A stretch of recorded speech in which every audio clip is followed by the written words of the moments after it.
For women re-entering the workforce, many experts say marital status or other personal details shouldn't be discussed during job interviews. But a new survey says this may actually be hurting a woman's chances of getting hired. I'm joined now by Jennifer Bennett Shinall, an assistant professor of law at Vanderbilt University. So, Professor, walk us through this survey you conducted that actually shows the decreased chances of getting hired if you aren't so open about who you are during these interviews. That's right. So I know as an employment discrimination professor that the EEOC strongly discourages employers from asking questions about women's family status, whether they have children, whether they have childcare responsibilities. At the same time, we know that most career advisors, recruiters, strongly discourage women from being forthcoming with information about their family status. And while these are certainly all very well-intentioned guidance on both sides, we became concerned because I'm a behavioral economist as well as a law professor, and we became concerned about that these policies have unintended negative consequences created by ambiguity.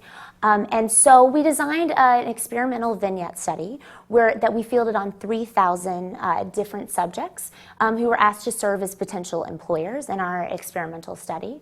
And what we found is that we gave them two finalist candidates. Sometimes the candidates revealed why they had had a career break.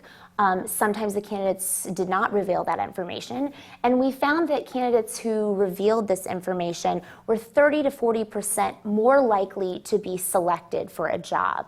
And so what we found is that, unfortunately, it seems that the current policy guidance is having unintended negative consequences. And you mentioned EEOC, that's the Equal Employment Opportunity Commission, and we'll talk about that in a moment. But yes, what do you think is behind the 30 to 40% better chances of getting this job interview? What's driving that? Well, so there's a very well-known behavioral economics theory known as ambiguity aversion, and the punchline is this.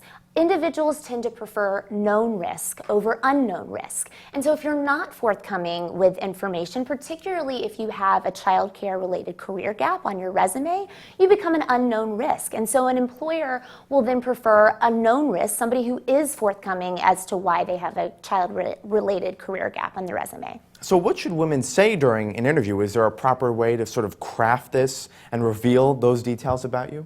Yeah, so we're absolutely advocating that the employer and the employee start having an honest conversation. So the employer should not be afraid to ask. It is not illegal under Title VII of the 1964 Civil Rights Act, which prohibits sex discrimination, for employers to ask. And so we encourage employers to ask about whether an employee might need a child care or family-related career gap. And at the same time, we also recommend that women be forthcoming with this information and say, I need flexible working hours certain days, or I need to be able to work from home. And we think that in the long run, this could lead to a better match between employers and employees. Now, have you heard anything from the EEOC about your survey? Do you think they might alter their guidance as a result of it?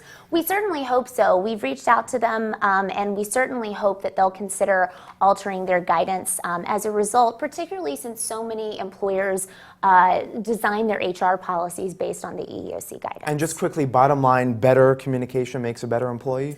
Better communication makes a better employee and also makes for a better match between employer and employee. All right, Professor, interesting stuff. Thank you so much for coming by. Thank you for having me.